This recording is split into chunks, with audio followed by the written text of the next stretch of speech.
नमस्कार दोस्तों, मैं विनोद कुमार मिश्रा यूट्यूब के एम्पैथी एक्सप्रेस में आपका स्वागत करता हूं। आज राजनीति से प्रभावित धर्म पर चर्चा करेंगे। आपने अनुभव किया है कि वर्तमान समय में लोग बड़े धार्मिक होने लगे हैं।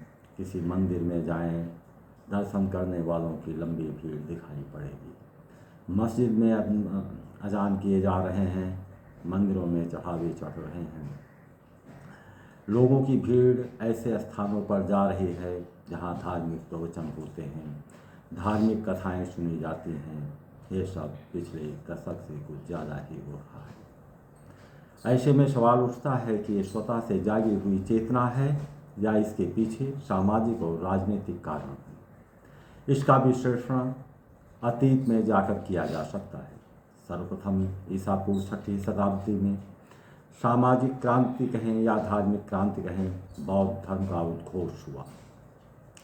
उस समय हमारी सामाजिक संरचना कैसी थी? एक ही समाज का आदमी विभिन्न जातियों की गुफाओं में पड़ा रहा। कोई ऊंच, कोई अछूत, किसी ने कुछ छू लिया, वह अपवित्र हो गया। कोई रात दिन श्रम कर रहा लेकिन सम्मानित तरीके से जी नहीं पा रहा है।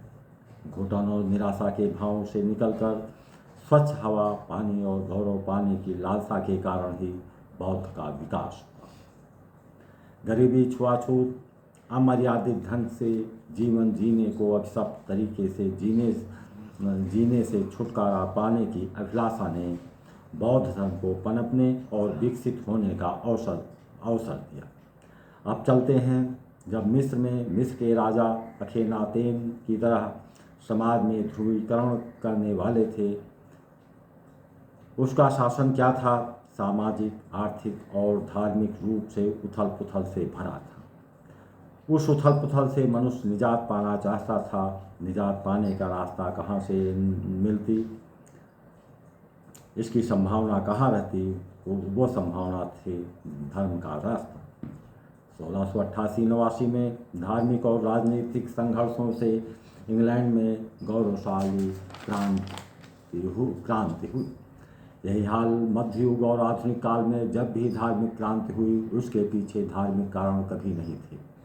उसका कारण था गौरवपूर्ण जीवन की संभावनाओं का समाप्त होते देख उस गौरव को हासिल करने का प्रयास ही धर्म की ओर उन्मुख होता है। अब चलते हैं, विगत 2 दशकों के घटनाक्रम का विश्लेषण करते हैं। देखिए, हमारी समाज की मान्यताएं क्या हैं। अब यह मानते हैं कि जब जब होए धर्म की हानि, बाढ़े असुर, अधम अभिमानी, तब तब प्रभु धरे शरीर आदि आदि। यही नहीं, यहाँ पर पशुओं को, पक्षियों को, पेड़ों को भी ईश्वर के समानांतरण खा करते। एक छोटा सा उदाहरण देते हैं। लखनऊ से सटा नगराम रोड है। लखनऊ से इसी रोड से मिला एक गांव है। गांव का नाम है जगनखेड़ा, जहां साल में एक बार गांव के सारे पशुओं को एकत्रित किया जाता है। गांव के सभी लोग उस पूजा में शामिल होते हैं। पूजा भी 2 स्थलों में की जाती है। शुरुआत होती है पूजा की एक नीम के पेड़ के नीचे। यहाँ मान्यता है कि यहाँ मुनिया बाबा का वास है। दूसरी पूजा वहाँ जहाँ सभी पशुओं को एकत्रित किया जाता है। एक बूढ़ा है जिनके अंदर मुनिया बाबा आते हैं। उसी बूढ़ी औरत से गांव के सभी लोग आशीर्वाद लेते हैं। उसमें ईश्वरी पूजा की भांति बतासे चढ़ाए जाते हैं, लड्डू चढ़ाए जाते हैं, शरबत का भोग लगता है। पूजा संपन्न हुई तो सबसे पहले 2 जगहों पर होम किए जाते हैं। एक उस पेड़ के नीचे जहाँ पूजा आराधना शुरू हुई थी, दूसरा हवन जहाँ पशुओं को रखा गया। हमारे सनातन में तिलक का विशेष महत्व है। सभी लोग सारे पशुओं का तिलक लगाते हैं। गांव के सभी लोग, चाहे वो बूढ़ा हो, जवान हो, लड़का हो, लड़की हो, सभी को तिलक लगाते हुए फिर गांव भर में लगाए गए नैवेद्य, बतासा, लड्डू और शरबत का वितरण पूरे गांव में किया जाता है। जब हमने पूछा कि यदि ऐसी पूजा न करें तो उसका परिणाम क्या होगा?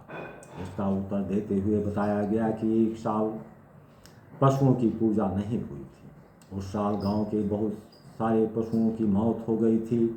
कोई भी घर नहीं बचा था जिसके यहाँ किसी न किसी पशु की मौत न हुई हो। अब पशुओं की सुरक्षा का रास्ता उन्हें कहाँ से मिला? वो सुरक्षा का रास्ता था धर्म, धार्मिक मान्यताओं एवं उन मान्यताओं विश्वासों पर गहरी आस्था। यानी ये धार्मिक कार्य का प्रमुख कारण क्या है? उनकी आर्थिक हितों को बनाए रखने का प्रयास। अब चलते हैं पिछले दशकों से धर्म के क्षेत्र में किस प्रकार के बदलाव दिखाई पड़े। जैसा कि पहले कहा कि हमारे प्रमुख ग्रंथ रामायण हो या गीता, दोनों ही प्रचलित धार्मिक ग्रंथों पर इस बात पर बल दिया गया है कि ईश्वर धर्म की स्थापना के लिए वो शरीर धारण करके अवतरित होते आए हैं। रामकृष्ण उसी ईश्वर को माना गया। दुर्भाग्य से दोनों के जन्मस्थलों को रौंदा गया। अब ये ऐसे लोगों को कैसे स्वीकार कर सकते हैं जो उनके ईश्वर का मजाक उड़ाए या उसे रौंदे। ऐसे में रामकृष्ण को उनके जन्मस्थल को गौरवपूर्ण स्थिति में लाने के लिए चलाए गए मुहिम को धार्मिक जामा पहनाया गया। अब चलते हैं धार्मिक रूप से बढ़ते हुए रुझानों की ओर देखते हैं। सर्वप्रथम तो आप पाएंगे कि चाहे मिस्र हो, इंग्लैंड हो, अमेरिका हो या भारत, वहाँ पर राजनीतिक या सामाजिक तथा मुख्य रूप से आर्थिक असमानता का विस्तार उसे धर्म की ओर ले जाता है। कुछ समय तक जो धार्मिक शब्दों के रूप में उद्घोषित हो रहे थे वो उनकी छुपी हुई ऐसी कुंठाओं से उत्पन्न विषाद में उपजे आवेश थे। वहाँ उनके अंदर एक भावना आहत होती थी कि उनके परमात्मा के ऊपर आक्रांताओं द्वारा अन्याय किया गया। उन्हें पुनः उनके जन्मस्थल पर स्थापित होने की प्रबल लालसा थी। अपने इस मुहिम को शुरुआती दौर में धार्मिक जागृत का नाम दिया गया। वास्तव में वो दौर सांस्कृतिक चेतना के रूप में किए गए कार्य थे। अब आप थोड़ा अतीत में जाएं। बुद्ध काल में क्या था? सामाजिक रूप से सामंत तो ऐश्वर्यशाली थे, कुछ अन्य लोग भी ऐश्वर्य में थे, लेकिन अधिकांश लोग निर्धन थे। सामाजिक अपमान सहने वाले लोग बौद्ध से प्रभावित हुए क्योंकि उसमें वो अपने गौरव की अनुभूति कर सकते थे। उस वक्त भी जो सम्मान जनित लोग थे वो बौद्ध का विरोध करते थे। इसी प्रकार निर्धनता एवं लाचारी जब मध्यकाल में महसूस किए गए तो लोगों का रुझान धर्म की ओर होने लगा। कहने का तात्पर्य है कि उस समय के शासक जिनका प्रमुख कार्य होता है कि वो अपने नागरिकों को ऐसे अवसर प्रदान करता कि वो अपने समाज में आर्थिक और सामाजिक रूप से अपने आप को लाचार एवं बेबस न समझे। परंतु बहुत कम शासक ऐसे थे जो अपने नागरिकों के सर्वांगीण विकास के बारे में सोचता। अधिकांश शासकों ने तो इतना लोगों को दर्द दिया कि वो घुटन भरी सांसों को लेने के लिए अभिशप्त हुए और वे अपने हिसाब से या तात्कालिक धर्म गुरुओं के बताए रास्ते पर चल पड़े, क्योंकि यही उनका आखिरी विकल्प बचता था। जहाँ तक सनातन धर्म का सवाल है तो सनातन वो धर्म है जो बहुत पुराना वट वृक्ष है। ऐसा पुराना वट वृक्ष जिससे उसकी रस्सी, उसकी लताएँ चारों ओर फैलती हैं, सबको अपने में लपेटती हैं। कहने का तात्पर्य है कि धर्म में समाने वाले चाहे वो अंधविश्वास के हों या टोने टुटके के हों, सब उसमें समाहित करने की क्षमता है। एक बात तो साफ है कि जब जब लोगों का रुझान धर्म की ओर अधिक बढ़ने लगे तो उस समय का शासक जनमानस के हितों को अनदेखा कर रहा है।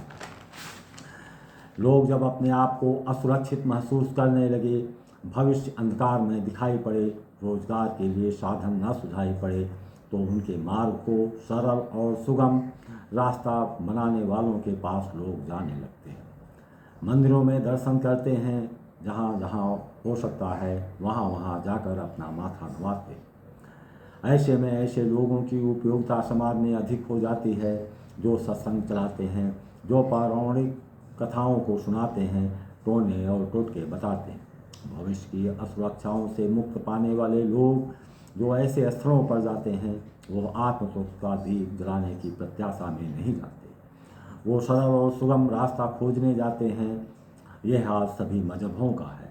इसी को वो धर्म से जोड़कर देखते हैं। उन्हें टोटके और अंधविश्वासों की बातें सत्य प्रतीत होती।